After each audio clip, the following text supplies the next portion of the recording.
Saboteur.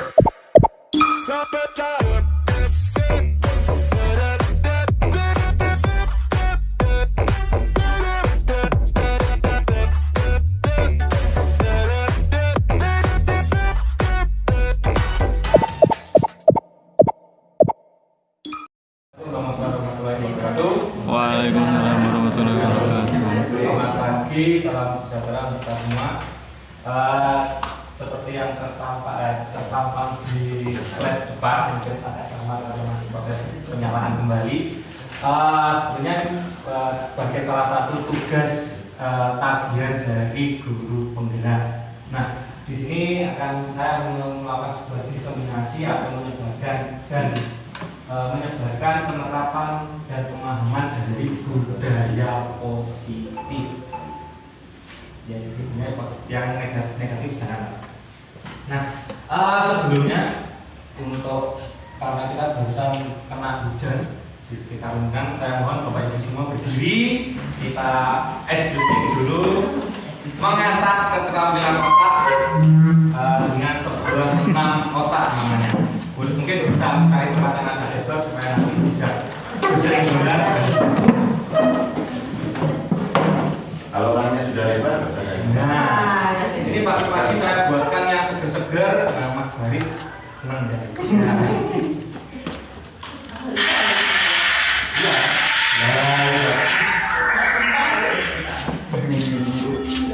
Mohon ikuti gerakannya.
Masuk ke pemateri. Jadi seperti yang saya bilang tadi, materi yang akan saya paparkan berkaitan dengan budaya positif. Kenapa budaya positif? Karena kita tujuannya di sini adalah membuat suatu pembelajaran yang berkesan bagi siswa. Otomatis salah satu faktor yang mendukung pembelajaran yang efektif nanti ada di budaya positifnya. Jadi kita bangun dari diri kita sendiri, baru nanti akan mempengaruhi lingkungan yang ada di sekitar kita. Ini jadi sudah kenal semua, ini waktu saya masih miskin. Nah, ada beberapa konsep yang harus kita persepsikan bersama dan harus kita selaraskan. Bahkan nanti kita banyak direfleksinya, oh selama ini kita seperti apa ketika mengajar.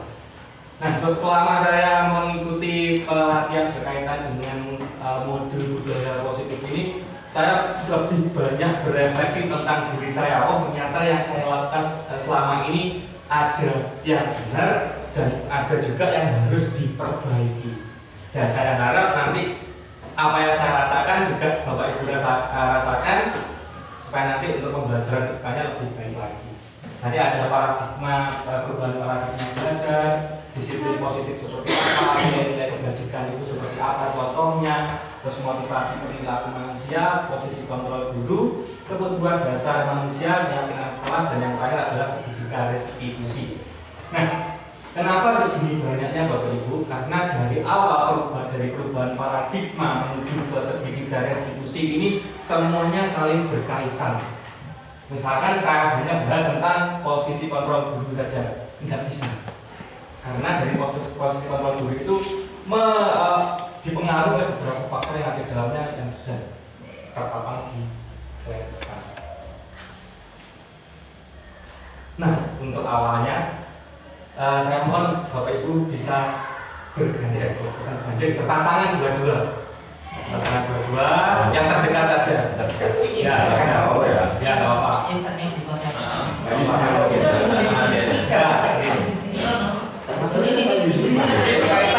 Berkaitan dengan kontrol, teori kontrol. Pak Ade mungkin bisa sama Pak Narito. Iya begini. Sekarang saya tentukan aja. Yang sebelah kanan, sebelah kiri ini panjenengan, berarti dadatnya Bu Sensi, Bu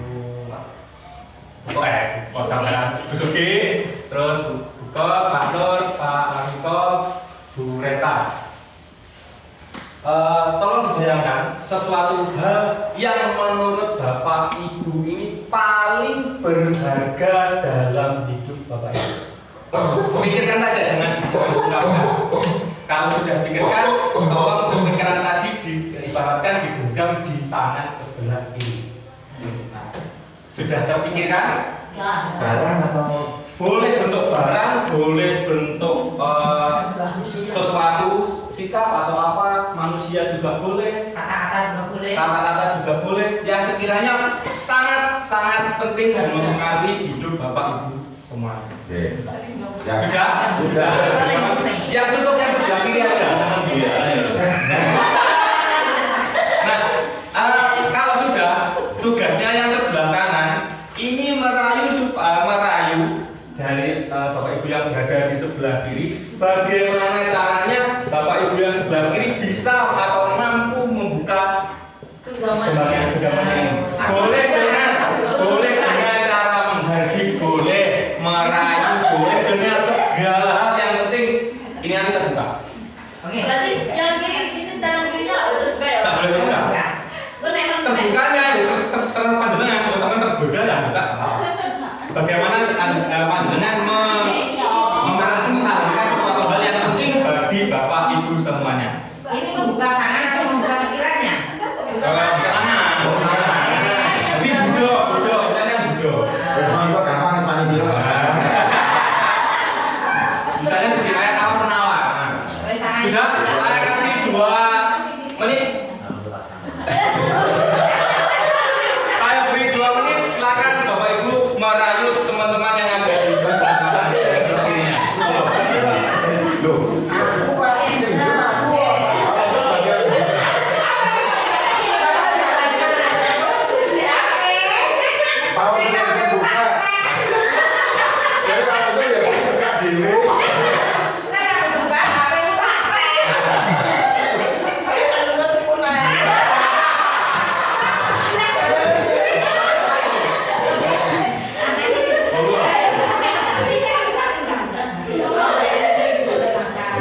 Tidak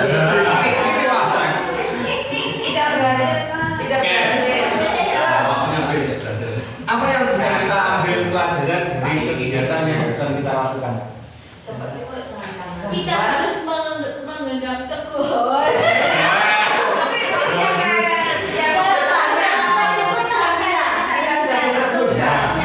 Ada lagi? Dengan cara dipaksa tidak bisa dibuka sama orang. Ada yang lain? Kata kuncinya karena ini berharga dalam hidup, artinya tidak akan mungkin bisa kita berikan cuma-cuma ke orang lain. Saya simpulkan sebenarnya satu yang mempunyai kontrol terhadap diri kita yaitu Diri kita sendiri. dalam artian kita tidak bisa memaksakan atau mengontrol sesuatu orang. Ya mungkin kita bisa kontrol misalkan merayu Bukot bisa membukakan tangannya, itu kan atas kontrolnya Bukot sendiri, bukan kontrol dari Kita. Begitu juga dengan murid yang kita ajar, mereka juga punya kontrol atas dirinya masing-masing. Nah, sedangkan kalau misalkan kita paksa mereka untuk mengkontrol, kita kontrol, kira-kira efeknya bagus atau tidak? Pasti akan membekas untuk murid-murid yang kita ajarkan setiap hari. Jadi itu untuk teori kontrol yang sebenarnya.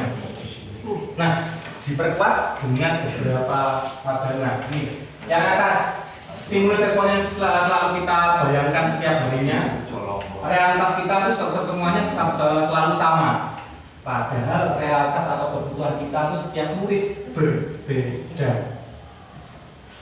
Dan yang saya simpulkan tadi, orang lain bisa mengkontrol saya. Padahal hanya Anda atau kita sendiri yang bisa mengkontrol diri kita sendiri, dan kita tidak bisa mengontrol orang lain. Itu untuk teori kontrolnya. Nah, kesalahan kita, belum masuk ke kontrolnya.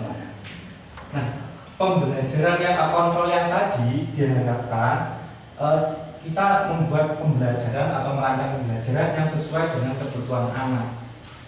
Karena kebutuhan setiap anak tadi kan sudah kita tahu berbeda-beda setiap dari satu orang ke orang yang lainnya.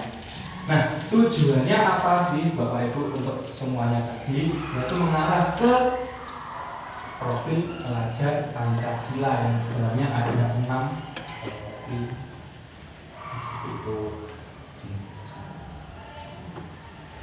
Nah, ini terkait dengan teori kontrol, ada miskonsepsi atau kesalahan persepsi kita tentang kontrol tadi. Yang pertama, ilusi guru mengkontrol murid. Sesuai dengan yang pertama tadi, kita tidak dapat memaksakan murid untuk berbuat sesuatu. Yang kita bisa lakukan hanya mengarahkan dan menuntut. Yang kedua, ilusi bahwa semua penguatan positif, efektif, dan bermanfaat. Nah, ya kita berpikirnya seperti itu. Apakah kita juga meninjau bahwa apa yang kita lakukan sudah bermanfaat bagi murid kita? Belum tentu. Karena setiap murid tadi punya kebutuhan yang berbeda-beda. Yang ketiga, ilusi bahwa kritik dan membuat rasa bersalah mampu menguatkan karakter. Iya, kalau misalkan anaknya sadar, oh saya melakukan kesalahan seperti ini, saya wajib memperbaiki lagi. Itu kan ada asas kemandiriannya. Tetapi kalau misalkan memang ada anak yang sekiranya mereka sangat down banget dan merasa aku salah, aku gak pantas untuk seperti ini. Nah, itu yang membuat nanti yang awalnya harus bisa lebih baik, dia malah menjadi semakin buruk. Yang keempat, yang terakhir adalah ilusi bahwa orang dewasa berhak untuk memaksa. Nah, ini seringkali kita lakukan.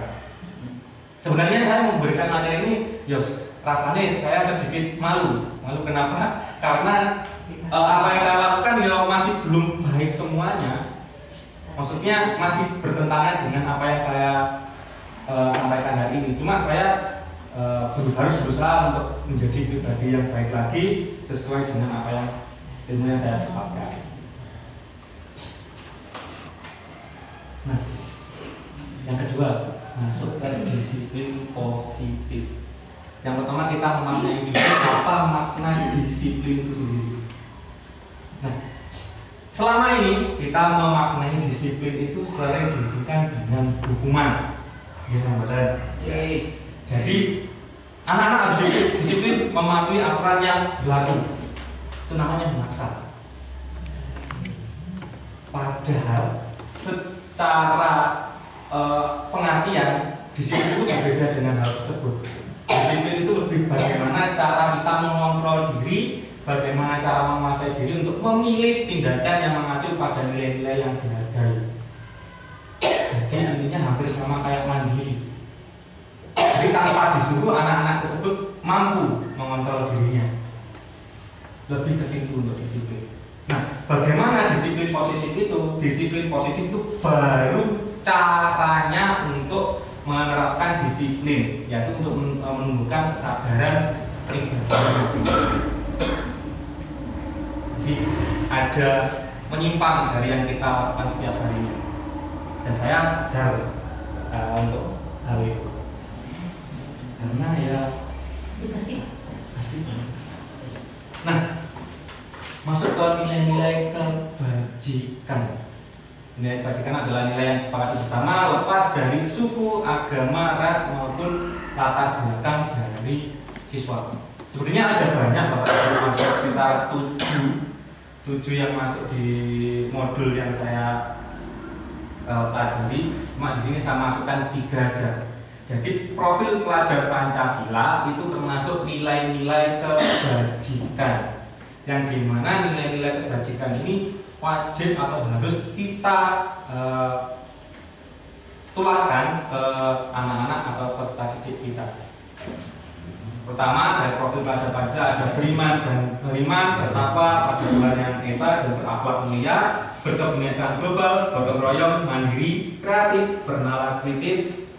Sedangkan ada IBO Primary Years program atau PIP, yaitu ada toleransi, rasa hormat, integritas, dan lain sebagainya. Dan yang ketiga, saya ambil keterampilan hidup atau life skill yang berupa apa dekat saya, lurus hati, mendengar aktif, tidak mengulangi, dan lain sebagainya. Ini salah satu contoh nilai kebajikan dari institusi dan institusi atau organisasi. Dan tentunya setiap institusi atau organisasi harus punya nilai-nilai kebajikan yang dikeluarkan. Sebagai contoh tata tertib kita, ketika Bapak Ibu guru menyarankan kamu sekolah harus sesuai dengan seragamnya, sepatunya harus warna hitam. Nilai kebajikan apa yang diambil kira-kira? Bisa diambil dari nilai kedisiplinan. Berkebinekaan global juga bisa. Kenapa kok seperti itu? Ketika di sekolah seragamnya berbeda-beda, yang kelas A nanti seragamnya kata pendek dan seterusnya, kelas B-nya pakai baju koko dan sebagainya, apakah dilihat lebih mengelompok ke suatu kelas? Padahal nilai-nilai kebajikan ini kan sudah terlepas dari nilai yang dari suku, agama maupun ras yang ada. Agak banyak sebenarnya. Nah, saya paling berpikir keras tentang kebutuhan dasar manusia ini. Yang menjadi pemikiran saya, apakah kebutuhan dasar ini sudah terpenuhi semua pada murid-murid kita? Contohnya, ketika murid kita melakukan kesalahan dan sebagainya, apakah mereka tidak merasa kebutuhan dasarnya tidak tercukupi atau terpenuhi sehingga mereka melakukan suatu kegiatan? Pada intinya kebutuhan dasar itu ada segala sesuatu yang kita lakukan untuk mendapatkan apa yang kita inginkan. Jadi kita melakukan sesuatu, berarti saya butuh tentang hal itu. Ada 5 kebutuhan dasar: bertahan hidup, kasih sayang yang rasa diterima, penguasaan, kebebasan, dan kesenangan. Nah, mungkin dari ketika kita melakukan pembelajaran, ada beberapa hal yang tidak tercukupi di kebutuhan dasar murid yang tidak tercukupi sehingga mereka melakukan suatu kesalahan. Contoh, ketika kita menghadapi kelas 7 yang memang mereka bermainnya di luar kebiasaan atau di luar batas. Contoh kemarin terakhir pohon palem ini bunganya dirobek buat sabet-sabetan. Nanti kebutuhan dasar apa yang mereka kurang dari mereka? Dari kesenangan, bermain, humor, antusiasme, dan tertawa. Bahkan saya berpikir lagi, berarti ketika anak-anak di kelas itu bermain game FF dan sebagainya, berarti selama pembelajaran berarti mereka tidak menemukan rasa kesenangan. Saya mulai berpikir seperti itu. Bisa jadi kan? Nah. Jadi dari pembelajaran kita harus memenuhi beberapa kebutuhan dasar ini. Banyak pertanyaan memang sekitar kebutuhan dasar sebenarnya, cuma nanti waktunya nggak cukup. Nah, motivasi perilaku manusia sekarang masuk ke situ ada 3. 1, motivasinya untuk menghindari ketidaknyamanan atau hubungan. 2, untuk mendapatkan imbalan atau penghargaan dari orang lain. 3, untuk menjadi pribadi yang mereka inginkan dan menghargai diri sendiri. Dan ini di sekolah kita saya paling menerapkan yang nomor 1. Jujur saya. Karena apa? Saya di sini ya sesuai dengan tugas tambahannya sebagai koordinator tatib. Jadi saya melihat siswa-siswi kita mentaati tatib itu untuk menghindari hukuman. Bagus. Boleh sebenarnya, cuma tidak boleh terlalu banyak porsinya. Yang kedua, untuk mendapatkan imbalan atau penghargaan dari orang lain, ini perlu, tapi tidak untuk jangka panjang. Karena kalau misalkan untuk jangka panjang mereka akan menimbulkan suatu ketergantungan. 1-2 kali itu boleh. Yang terakhir, ini yang kita tuju bersama. Jadi untuk menjadi orang yang mereka inginkan dan menghargai itu sendiri muncul dari dirinya sendiri. Jadi motivasi 3 yang masa ada 3. Ini untuk yang menghindari hukuman dan mendapatkan imbalan. Ini termasuk motivasi ekstrinsik yang berasal dari luar diri. Nah, tugas kita memunculkan motivasi intrinsiknya, karena motivasi intrinsik ini jangka panjang dan dapat membentuk yang namanya karakter. Dari awal sampai sini kan berhubungan semuanya, tidak berhubungan. Masuk ke hukuman, konsekuensi, dan restitusi. Ini yang kiranya menjadi bergejolak juga di hati saya. Hukuman, konsekuensi, restitusi ini tentunya berbeda. Mungkin dari Bapak Ibu sudah ada yang tahu, mungkin ada bedanya di mana.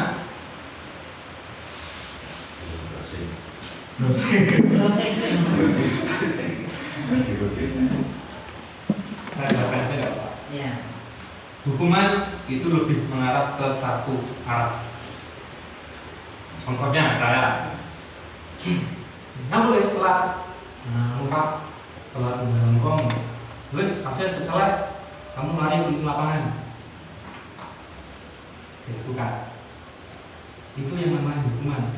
Hanya ada proses satu arah dan siswa tidak mempunyai hak untuk mendiskusikan kesalahannya. Yang kedua, contoh misalkan sini Pak Agus, misalkan besok bawa pupuk, ternyata besoknya tak bawa. Awak ini mulai udah pupuk. Nah, contohnya seperti itu. Hukuman ini bisa berupa verbal, bisa berupa psikis. Psikis. Yang nantinya akan bekas. Yang menyadari saya juga melakukan itu kadang-kadang. juga kadang-kadang setiap hari. Kita tergolong kategori orang yang Mudah marah. marah-marah. Ya. Yang kedua, konsekuensi. Konsekuensi ini ada perundingan atau persetujuan bersama. Jadi ada pihak guru dan pihak siswa menyetujui tentang beberapa hal yang nanti menjadi apa yang harus mereka lakukan. Contohnya, kemarin saya sudah sempat komunikasi dengan Pak Agus tentang buku tatip yang akan disertakan ke siswa dan orang tua. Ini menurut saya masuk ke konsekuensi. Jadi ada aturan yang sudah dibuat sekolah, di-sharekan ke Bapak Ibu wali murid dan siswa, dan mereka menyetujui akan konsekuensinya. Jadi ada proses perbaikan perilaku, cuma tidak memunculkan motivasi secara intrinsik karena mereka mengikuti apa yang sudah ada. Lebih ke motivasi yang eksternal, menghindari hukuman. Nah, yang ketiga, restitusi. Nah, ini yang paling harus kita terapkan. Restitusi ini adalah komunikasi dua arah yang menyebabkan siswa itu untuk memperbaiki kesalahannya, dan ketika dia kembali ke kelompoknya dia dapat diterima dengan baik. Nah, ini yang menurut saya sangat bagi saya sendiri untuk melakukannya sangat sulit karena harus kalem, harus stay cool, harus memikirnya jangka panjang, dan itu butuh proses untuk bisa menerapkan lebih dalam lagi. Contoh kasus. Nanti ada Pak, nanti ada beberapa video yang harus kita. Nah ini hukuman sifatnya tidak terencana, jadi murid tidak dilibatkan, bersifat satu arah, berupa hukuman fisik atau psikis yang sudah saya sebutkan tadi. Konsekuensi terencana atau disepakati. Contohnya yang kita bisa lakukan adalah kita tadi tata tertib sekolah. Dua, murid tetap dibuat tidak nyaman. Contohnya seperti apa? Oh, tata tertib mereka melanggar tata tertib sekolah, misalkan murid tidak memakai seragam sesuai ketentuan, kan tetap masuk poin, nilai sikapnya nanti turun dan sebagainya, tetap ada rasa tidak nyamannya. Yang tiga, guru selalu memonitor murid, dan itu pasti. Yang kita lakukan mayoritas semuanya ada di pembelajaran. Nah, yang ketiga, kondisi murid dapat memperbaiki kesalahan untuk restitusi. Yang kedua adalah adanya proses kolaboratif yang mengajarkan murid untuk mencari solusi dari masalahnya sendiri. Karena pada dasarnya setiap manusia itu bisa untuk menyelesaikan masalah sendiri, tinggal kita membantu untuk memunculkan masalah itu saja. Itu untuk restitusi. Awalnya juga bingung restitusi apa, kalimat dari mana. Nah, masuk yang kelas selanjutnya. Nah, ini nanti kita banyak refleksinya di sini tentang 5 posisi kontrol dari guru. Bisa guru, orang tua. Yang pertama adalah posisi kontrol sebagai penghukum. Sama seperti yang saya jelaskan tadi, hanya ada posisi satu arah dalam penentuan kebijakan. Hukumannya bisa bersifat verbal maupun fisik. Contohnya sudah saya katakan tadi, lambat kamu langsung keliling lapangan 5 kali, seterusnya. Itu penghukum. Tanpa disadari saya juga pernah melakukan itu, sering melakukan. Terus yang kedua, membuat merasa bersalah. Jadi membuat murid yang melakukan kesalahan itu merasa dirinya bersalah. Takutnya yang diakibatkan adalah psikisnya menurun. Nanti kita pelajari kata-katanya seperti apa banyak. Yang ketiga, posisi kontrol sebagai teman. Jadi mengibaratkan kita dan murid itu adalah teman. Ini boleh dilakukan, boleh sekali. Cuma dalam kapasitas yang sedikit. Karena apa? Kalau misalkan diteruskan sebagai teman, nanti akan tercipta suatu ketergantungan. Jaga nih kalau bahasa Jawanya. Tapi dari posisi ini juga beberapa ada yang menerapkan. Contohnya kita guru-guru yang ada di TK, mungkin nggak di TK bahkan kita mau menggunakan teori hukum, nggak bisa. Kita mau buat ke manajer nanti, saya rasa ya kurang bisa benar karena TK 4-5 tahun diajak untuk benar bisa nggak bisa, masih belum bisa kalau bisa. Nah, contohnya mereka menggunakan posisi kontrol sebagai teman untuk mengarahkan mereka. Nah, yang keempat ini sebagai pemantau. Berarti memantau ini sama saja dengan mengawasi. Jadi untuk yang pemantau ini lebih dominannya ke konsekuensi tadi. Jadi memahami atau mengawasi seluruh gerak-gerik dari siswa. Dan akhirnya siswa tetap dibuat tidak nyaman dengan hal itu. Nah, yang kelima yaitu adalah posisi manajer. Posisi manajer ini guru dan murid berkolaborasi membuat suatu bersama agar di mana murid bisa mempertanggungjawabkan perbuatannya dan dapat menemukan solusi dari masalahnya. Masuk lagi ke motivasi intrinsik, terus yang sebelumnya tadi masuk ke restitusi. Nah, bagaimana menciptakan suatu restitusi? Kita harus berada pada posisi kontrol sebagai manajer. Nah, semakin lama semakin merucut. Bagaimana caranya kita memasukkan ke teori manajer ini? Nanti ada. Nah, ini salah satu contoh posisi kontrol guru. Jadi posisi kontrol sebagai penghukum.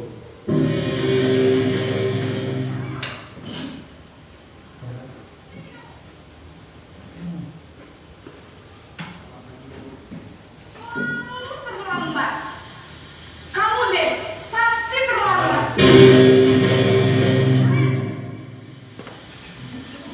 Loh, berarti dewe kelas 3.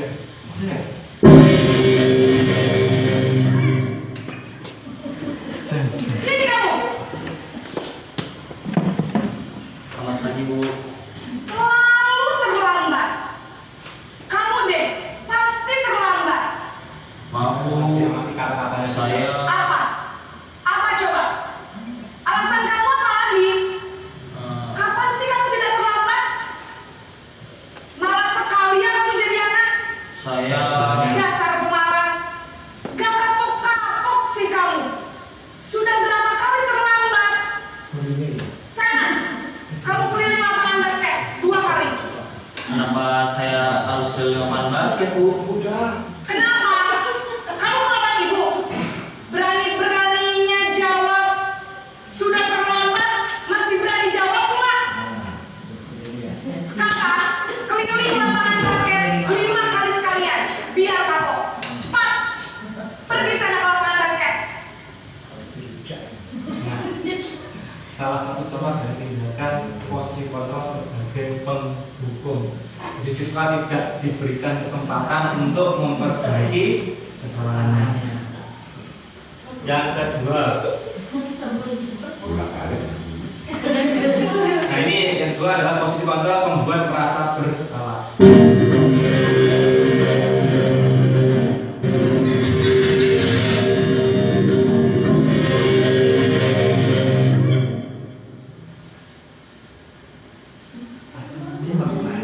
Selamat pagi, Bu. Naren. Kamu kenapa terlambat lagi, nak? Ya Tuhan, Naren. Kamu senang ya? Nah, bisa dilihat dari kata kalimatnya. Nanti ibu yang ditegur bapak kepala sekolah, nak. Disangka ibu tidak bisa membina kamu. Duh, gimana ini? Maaf, Bu.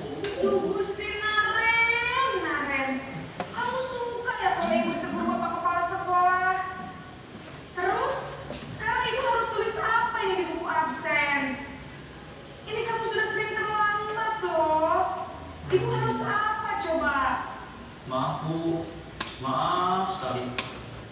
Ya sudah, lain kali jangan bikin ibu susah lagi ya nak ya. Ibu tidak akan kuat lagi kalau kamu begini terus. Bisa jantungan.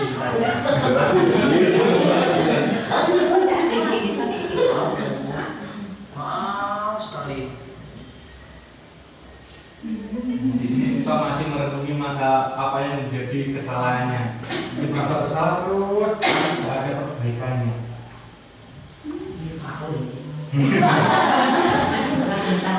Nah ini yang posisi kontrol teman, kayak kontrol sebagai teman.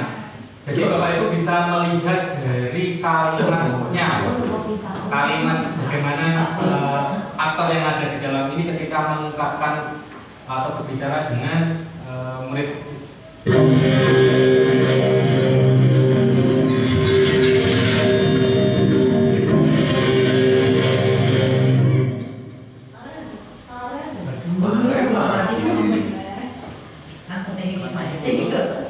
Wah, sudah jam berapa ini, Nak? Wah.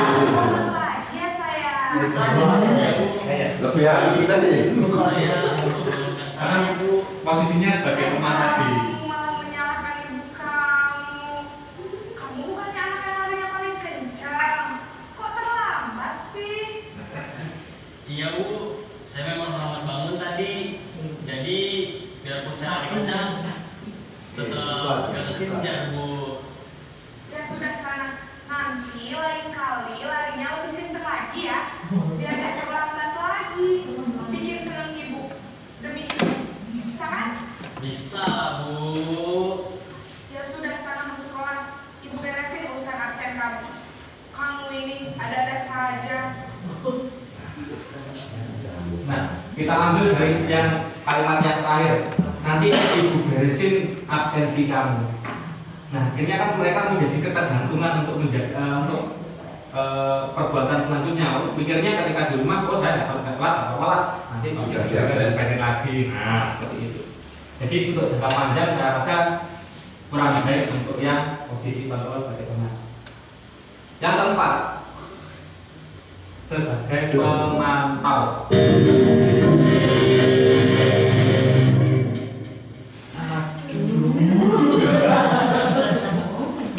Selamat pagi Bu. Nah, Ren, apa peraturan sekolah kita tentang jam berapa kita harus masuk sekolah? Kita harus di sekolah jam 7 Bu. Iya betul. Sekarang sudah jam 7.20. Nah, dikaitkan dengan konsekuensi untuk memantau. Paham Bu, saya harus tinggal kelas pas jam istirahat selama 20 menit. Iya benar. Konsekuensinya demikian. Jadi nanti jam 9.30 pas istirahat, kamu harus tinggal di kelas, kerjakan tugas tambahan untuk ketinggalan kamu, ya? Baik Bu. Jadi untuk posisi kontrol dulu sebagai pemantau ini lebih dikaitkan dengan konsekuensi yang sudah disepakati bersama di awal. Jadi ketika mereka melakukan kesalahan, ya konsekuensinya secara tertulis apa yang sudah disepakati. Yang terakhir, nah ini yang manajer. Bagaimana tadi proses dari manajernya?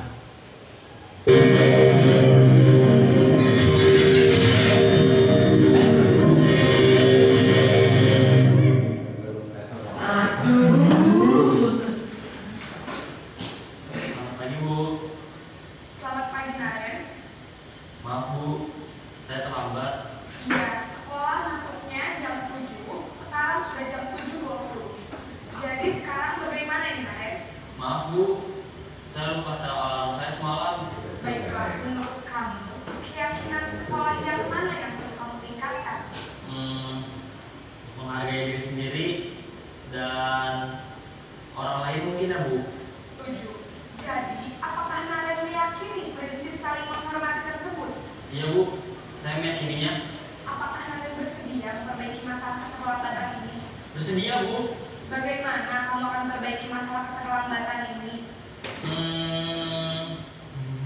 Saya akan coba untuk tidak lupa menyetel alarm saya Bu.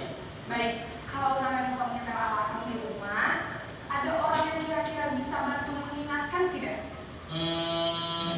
Ada Bu, kakak saya, Kak Emma. Ada lagi selain Kak Emma? Selain Kak Emma, ada ibu saya. Baik, jadi yang mengingatkan Naren adalah Kak Emma dan ibu kamu ya?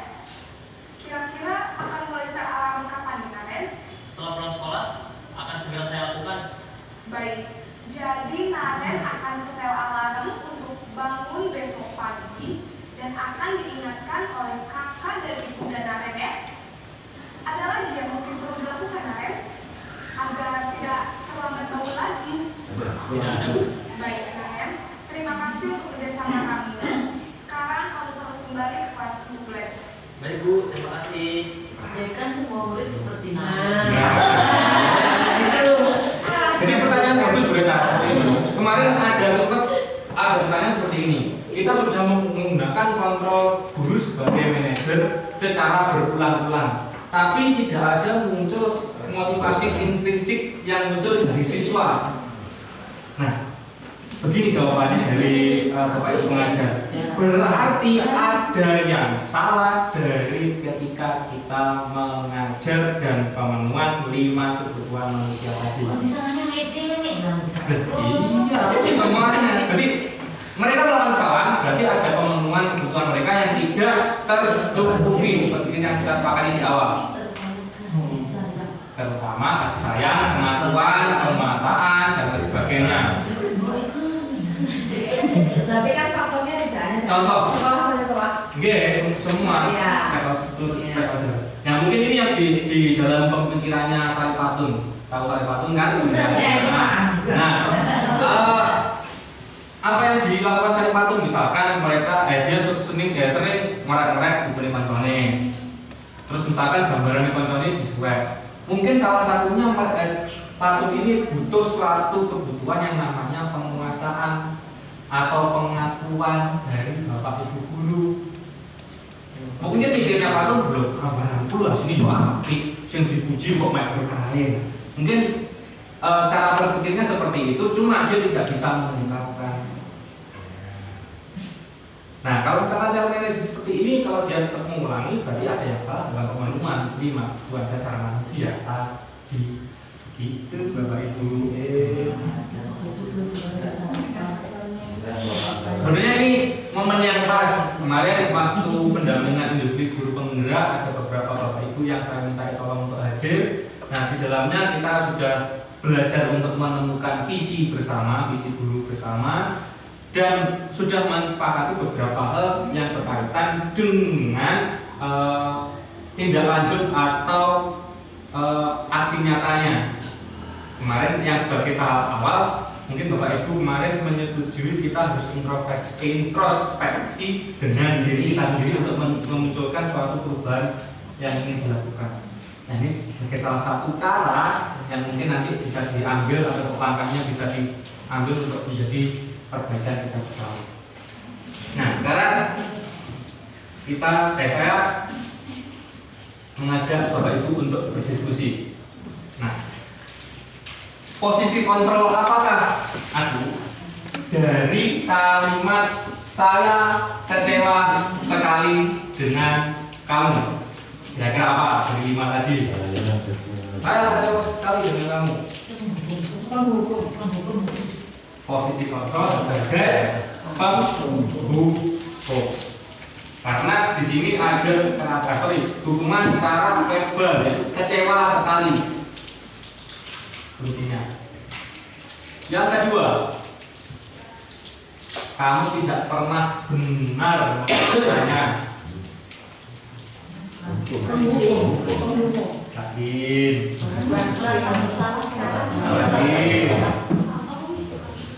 Yaitu maksudnya ke pembuat merasa bersalah.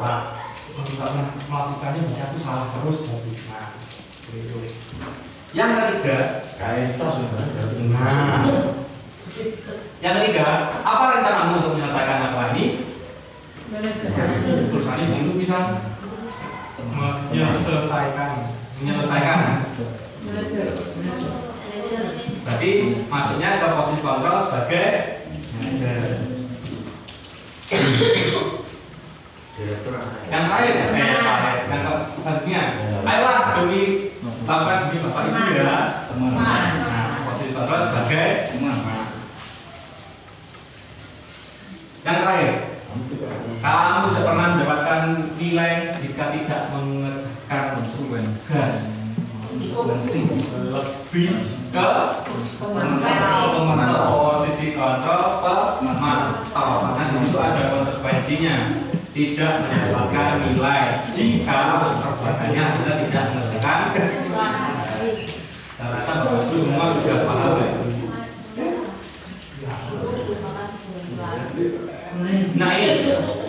perbedaannya. Jadi untuk yang menghukum dan membuat merasa bersalah nanti akan menciptakan suatu identitas ganda. Nah, untuk itu sudah berhasil bisa dilakukan dengan pelaku kontrol atau posisi kontrol teman, pemantau maupun manajer. Sedangkan untuk perilaku kontrol negatif bisa dilakukan dengan pendekatan terhukum dan membuat merasa bersalah. Perilaku kontrol positif bisa dilakukan dengan posisi teman atau pemantau. Nah, yang kita fokuskan di sini adalah memunculkan motivasi intrinsik atau kontrol diri yang dari posisi kontrol manajer. Dengan ciri-cirinya sebagai seperti yang sudah tampang di. Nah, saya mohon Bapak Ibu melakukan refleksi dari apa yang sudah. Ini belum selesai. Cuma ini merefleksi tentang 5 teori kontrol sebagai guru tadi. Mungkin selama ini posisi kontrol apa yang dominan saya lakukan di kelas. Terus kedepannya mungkin solusinya atau tindak lanjutnya dari Bapak Ibu apa untuk kedepannya untuk memperbaiki itu. Oke, nanti saya bagikan sticky note dan bisa ditempel di depan. Ini. Kalau kurang bilang, oke. Nah, silakan. Oke. Nah.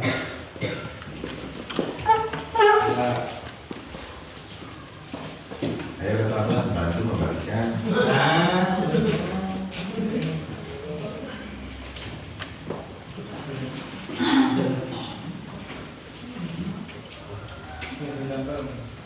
Nanti pasti ada gambar.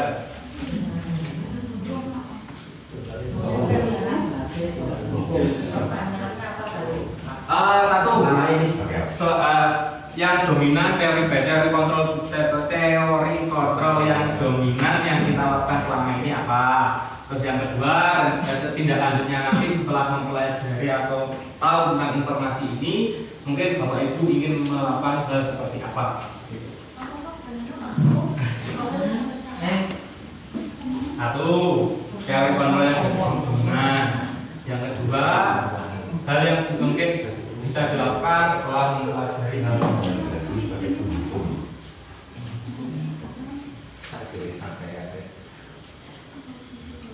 Posisi kontrol tadi udah Pak? dalam? Iya, dari 5 tadi yang mungkin sering dilakukan yang mana? Saya 4 kemarin. Penghukum, dia tahu. Pembuat rasa bersalah saya tahu. Oke, satu orang satu gitu kok.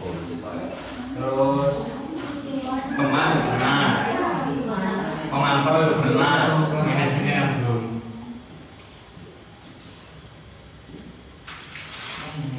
Yang dominan berarti sisa. Dua boleh. Terus kemudian nanti apa? Rencana tindak lanjutnya setelahnya pelajari atau tahu tentang informasi teori kontrol dua mungkin apa yang akan dilaksanakan.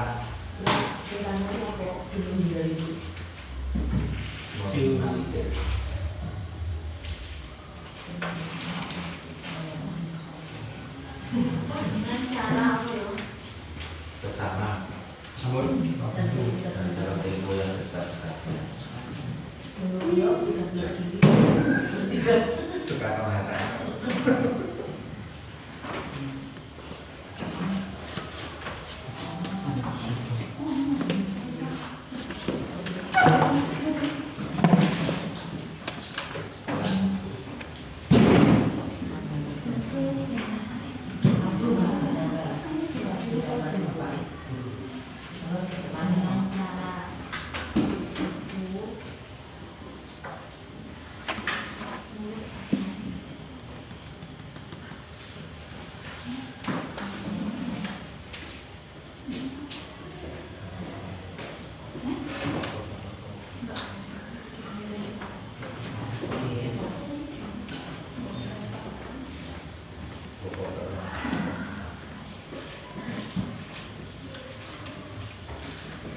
punya karakter-karakter seperti Bu Sinta yang kalem, lemah lembut.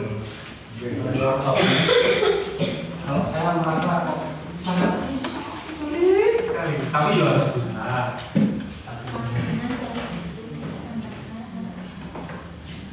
Tetap berusaha.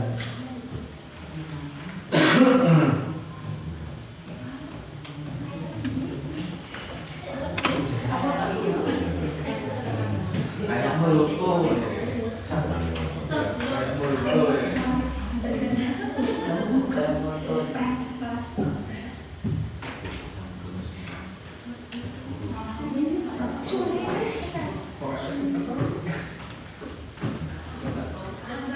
Untuk pemenuhan kebutuhan dasar itu kalau di sekolah mungkin kita guru yang memenuhi. Kemudian kalau di rumah berarti orang tua harus juga Bisa memenuhi.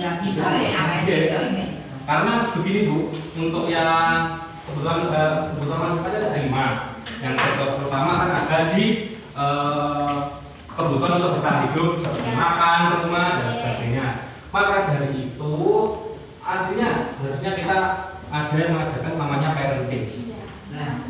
Adanya proses kolaborasi antara seluruh stakeholder yang ada di sekolah. Nah kebetulan besok itu hari Sabtu kan kita MPLS mengundang wali murid kelas 7 sekalian juga di situ kita menyamakan persepsi tentang apa yang akan dilakukan di sekolah demi memenuhi kebutuhan dasar dari manusia tersebut itu. Jadi nggak bisa sendiri Bu semuanya itu. Ini harus secara kolaboratif dan kerjasama. Sama seperti kemarin ketika kita merembukkan visi guru kemarin, nggak bisa kalau visi itu dibuat oleh satu orang, nggak bisa, harus berkolaborasi. Sama seperti ini. Oke, saya bacakan. Di sini ada posisi kontrol pembuat merasa bersalah, terus penghukum sebagai teman, salah teman, penghukum teman, dan sebagai penghukum, pemantau, yang jadi penghukum kok sebenarnya ini. Semuanya mayoritas sebagai teman dan pemantau. Jadi ya masih positif lah pemantau dan teman. Itu kiranya ini belum mati lampu. Ada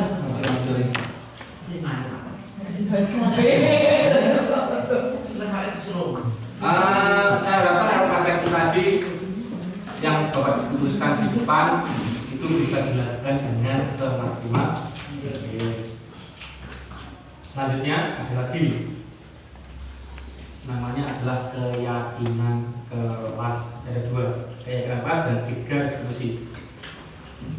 Keyakinan kelas.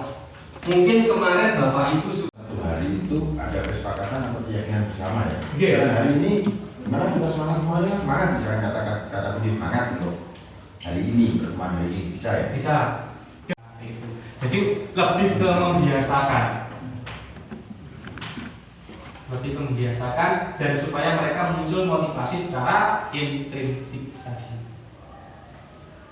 Itu ada yang tanyakan tentang keyakinan kelas? Belum? Ya, saya mungkin Bapak Ibu ada yang bawa spidol karena ini berkaitan dengan segitiga institusi, ada gambar segitiganya. Saya gambarkan saja ya karena mati lampu kembali.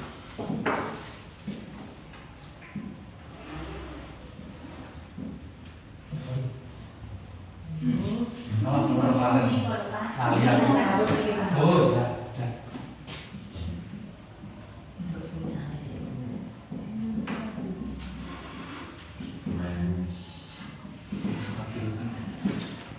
Identitas.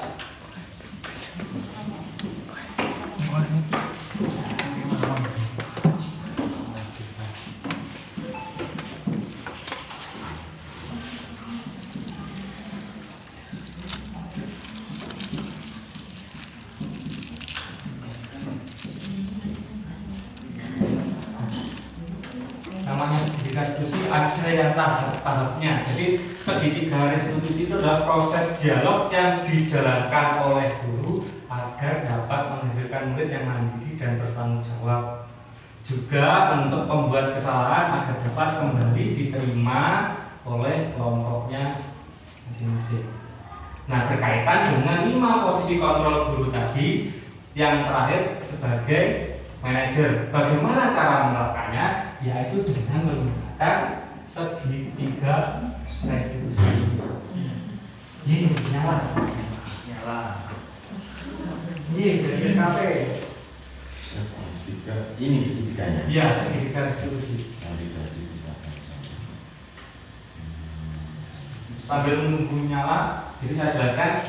Yang pertama adalah menstabil.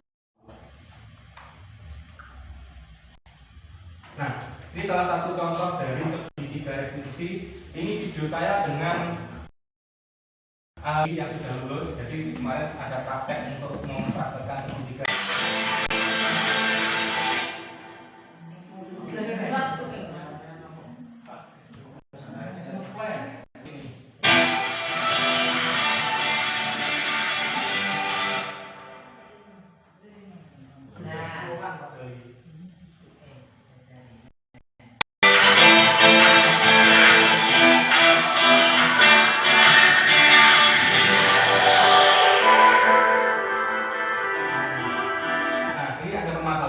Jadi di suatu SMP saya memberikan saya melakukan kegiatan literasi. Nah, ketika literasi kan bisa menggunakan buku, HP dan lain sebagainya. Nah, dari beberapa siswa yang melakukan literasi tadi ada satu orang yang menggunakan HP bukan untuk literasi, tapi malah digunakan untuk bermain game tampaknya. Nah, bagaimana penerapannya? Bisa dilihat video.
pertama dari segi restitusi yang tadi sudah saya jelaskan.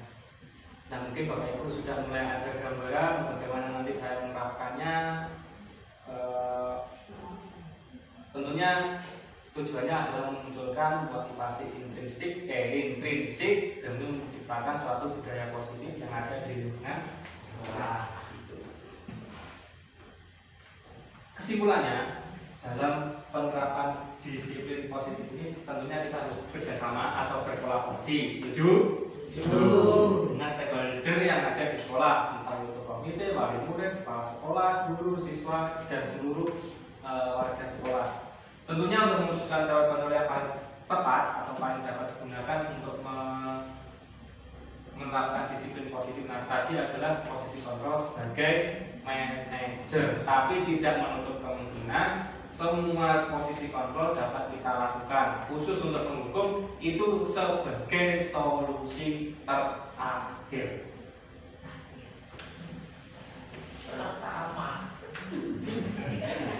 Kenyataannya pertama, tapi apa nanti harus terbuka.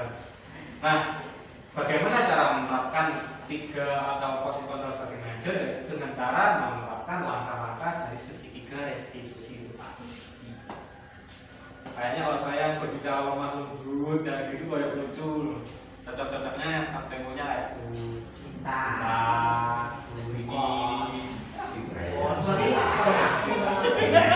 bahkan ketika cinta marah-marah dulu sekolah anggun.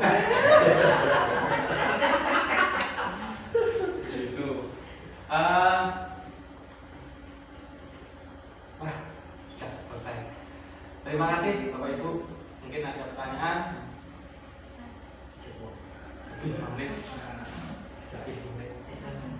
Saya harapkan apa yang saya katakan tadi dapat diterima dari Bapak Ibu semuanya, membuat evaluasi diri apa yang kita lakukan ke depannya. Bukan di sini saya berdiri untuk menggurui atau marahi Bapak Ibu guru yang sudah berkecimpung di dunia pendidikan sekian lamanya. Bukan, saya hanya men-sharing informasi atau ilmu yang saya dapatkan, karena prinsip saya dapat berguna bagi orang-orang yang ada di sekitar saya. Mungkin itu. Jadi mohon maaf lagi kalau misalkan kita banyak waktu dari Bapak Ibu guru. Saya minta maaf juga misalkan ada perkataan atau tadi contoh-contoh yang saya ambil langsung dari Bapak Ibu guru. Volume soalnya juga nanti tadi minta maaf juga dari saya. Mungkin itu yang bisa saya sampaikan. Baik, terima kasih dan mohon maaf. Saya akhiri. Assalamualaikum warahmatullahi wabarakatuh. Waalaikumsalam warahmatullahi wabarakatuh. Terima kasih Pak Angga, luar biasa dengan kita ya.